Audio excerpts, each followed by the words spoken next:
Hey guys, it's been a while, hasn't it? Today I want to talk about two different setups and methods you can use to breed mealworms. I figured this would be a good place to start if you haven't already gotten into the hobby, and it will be the first in a series of mealworm breeding guides. I don't like to make big videos, so I will be breaking the series down into segments. In this one, I will talk about the pros and cons of two common breeding setups and methods used, so you can figure out which will work best for you before you start.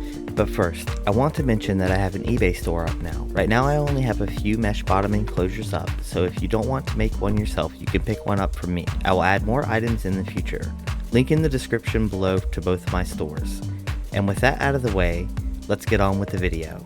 The first setup you can go with is the simplest and will require no work aside from adding substrate and beetles. We want to use any container with walls that are at least 3 to 4 inches tall, however 5 to 6 is ideal, and we want to have at least 3 of them, but preferably many more, due to how mealworm generation size scales. It all depends on how big you want this project to be, and again, this option allows for small and large scale projects that can easily be expanded upon. But to do this efficiently, it does take a lot more involvement to get the most out of it. To start, we need to schedule a rotation of bins every 7 days. You can choose whatever day of the week you want, just try to stay on schedule as much as possible. When we rotate bins, we are taking the beetles out, removing the substrate, and placing the beetles in a new container with new substrate. We set aside the enclosure used to keep the beetles in until the next rotation to allow for eggs that were laid on the final day that stick to the bottom of the bin and allow them to hatch during the following week. We take the substrate we collected from the beetles and we put that in another bin by itself. We ideally need one for each week within a 3-month period. So with all that being said, this setup and method can take up a lot of space if you want to maximize your yields. So, you need 2 bins for every beetle colony, you need a bin for each collection. If pulling from multiple colonies, those can be placed together in one bin, and you will need to do this for at least 3 months.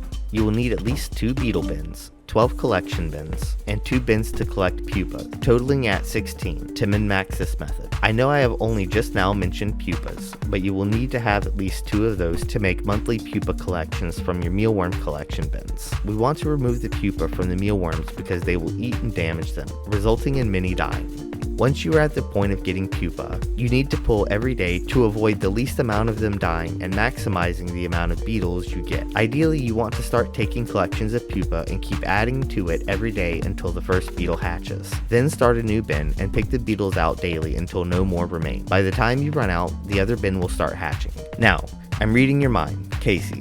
There is no way I'm doing all that, and you said it only needed 3 bins. Remember how I also said that this was the more flexible option of the two. As long as you loosely follow these steps, you can use 3 bins. You can get away with 1 beetle bin. Just pull the substrate from the beetles and place it in the collection bin, and reuse the same bin for beetles. You will lose eggs, lowering your yield, but it can work. Mealworms will hatch throughout the week, and some of them will consume and damage egg deposits. You can place multiple collections taken at different dates and put them together. You will just have mealworms that are extremely varied in size altogether, with the larger ones outcompeting and stunting the growth of the smaller ones. You can just leave everything together in one bin as well. Beetles, pupa, mealworms, as long as you provide them food, water, and a warm place for them to live, they should be able to sustain a stable population. I advise against this, but it can be done. People have done it. There are videos out there of it. As I have outlined, it will affect your end results. The more effort you put into keeping the life stages separate, the better your results will be.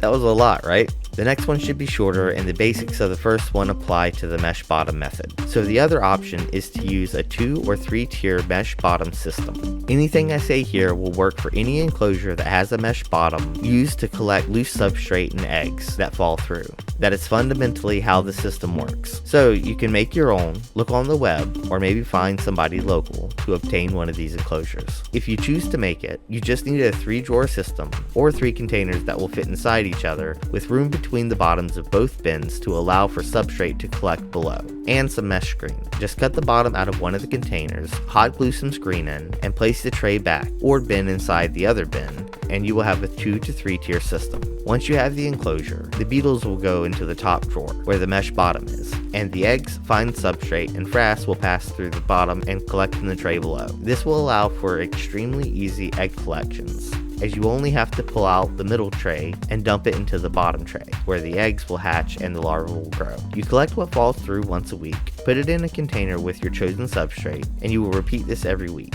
either into the same container or into a different one. About once a month, change the substrate out in the beetle section.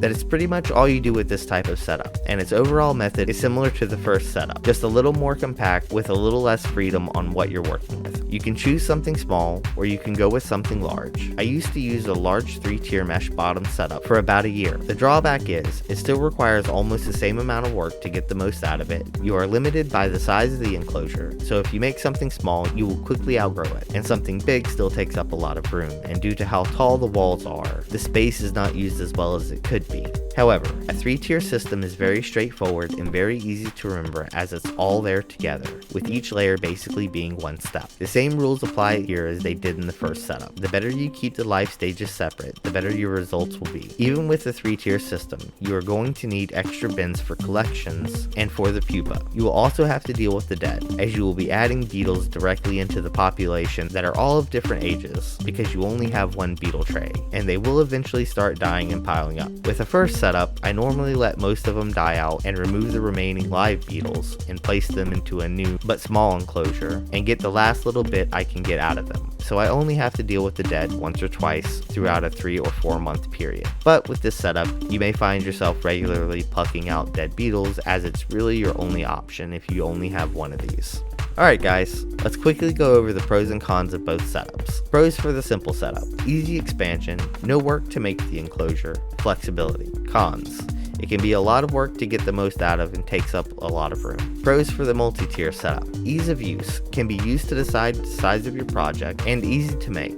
Cons: can be more expensive to make or buy, more expensive to expand, and takes up more space to produce the same amount as the first setup. I personally use the first setup without the mesh bottom. I loosely follow what I have said here. Room has been a bit of an issue for me, but I'm slowly getting more shelving until I can make my own. So I currently keep bi-weekly collections together, but I still harvest every week. Before that, I was keeping monthly. Until I get the space, this will have to do. I personally like it because it scales to what I need it to be, and I ultimately have to do nothing to the enclosures.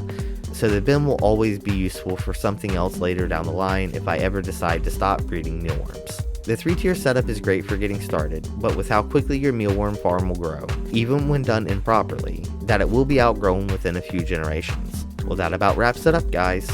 I hope this helps some of you guys decide what type of setup you want to use and whether or not you decide to start breeding mealworms. Keep an eye out for the next video in the series, where I go over what supplies and tools I suggest using to make your life easier if and when your mealworm farm gets really big.